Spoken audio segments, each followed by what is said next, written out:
स्वागत है आप सबका एक बार फिर हमारे यूट्यूब चैनल में। बात करेंगे इस वीडियो में कार्मिक विभाग जयपुर द्वारा जारी किए गए कर्मचारियों के लिए महत्वपूर्ण ऑर्डर की, और वो है प्रोबेशन कर्मचारियों के लिए महत्वपूर्ण ऑर्डर है ये, जिसमें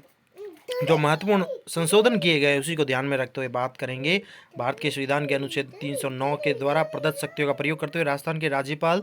इसमें संलग्न सूची में उल्लेखित विभिन्न सेवा नियमों को संशोधित करने के लिए निम्नलिखित नए नियम बनाए जाते हैं। संक्षिप्त नाम और प्रारंभ ये रहेगा कि नियमों का नाम राजस्थान विभिन्न सेवा संशोधन नियम 2022 है, और ये 20/1/2006 से प्रवृत्त हुए भी समझे जाएंगे। संशोधन ये है कि इसमें अनुसूची में स्तंभ संख्या 2 में उल्लेखित प्रत्येक सेवा नियम के सामने स्तंभ संख्या 3 में उल्लेखित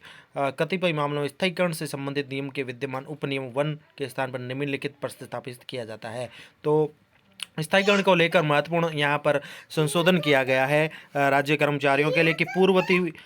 जो नियम है उसमें अंतर्विष्ट किसी प्रतिकूल बात के होते हुए भी सेवा में किसी पद पर इन नियमों के अधीन सीधी भर्ती के द्वारा परिवीक्षाधीन प्रशिक्षणार्थ के रूप में नियुक्त हुए किसी व्यक्ति को परिवीक्षा की 2 वर्ष की काल अवधि की सफलतापूर्वक समाप्ति पर 6 माह के भीतर स्थायी नहीं किया गया हो तो वह अपनी वरिष्ठता के अनुसार स्थायी माना जाने का हकदार होगा या होगी। तो ये बड़ी अपडेट रहेगी कि परिवीक्षाधीन जो कर्मचारी है, प्रशिक्षणार्थी है, सीधी भर्ती के द्वारा नियुक्त है, और अगर उनका 2 वर्ष का काल अवधि सफलतापूर्वक समाप्त होती है और उनको फिर भी 6 माह के भीतर स्थायी नहीं किया जाता है, तो अब उनको वरिष्ठता के अनुसार स्थायी माना जाएगा, ये उनका हक रहेगा या माना जाएगी। तो ये महत्वपूर्ण ऑर्डर रहेगा। यानी कि कई बार क्या होता है कि स्थायीकरण ऑर्डर लेट होता है, 2 वर्ष तो कंप्लीट हो जाते हैं, लेकिन फिर भी स्थायीकरण ऑर्डर लेट आने की वजह से उनका काफ़ी टाइम व्यस्त कह सकते हैं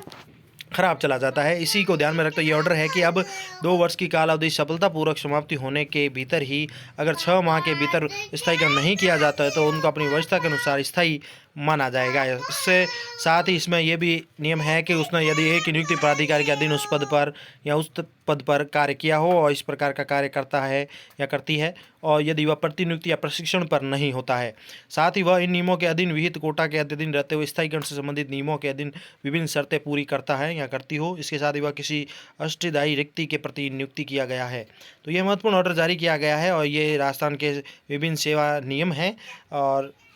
उन्हीं को ध्यान में रखते हुए नियम 3 वगैरह है जो भी है सेट किया गया है। सभी राज्य की सेवा जो भी राज्य की सेवाएं हैं उन सभी के ऊपर ये लागू किया गया है। ये महत्वपूर्ण ऑर्डर रहेगा कर्मचारियों के लिए, और वो भी प्रशिक्षण अवधि में रहने वाले कर्मचारियों के लिए, यानी प्रोबेशन ट्रेनिंग जो कर्मचारी होते हैं उनके लिए ये महत्वपूर्ण ऑर्डर है कि अगर उनका स्थायीकरण समय पर नहीं हो पाता है तो अब 6 माह के भीतर अगर ऑर्डर नहीं आता है तो उन्हें स्थायी माना जाएगा। उनकी वरिष्ठता के आधार पर वो स्थायी माने जाएंगे,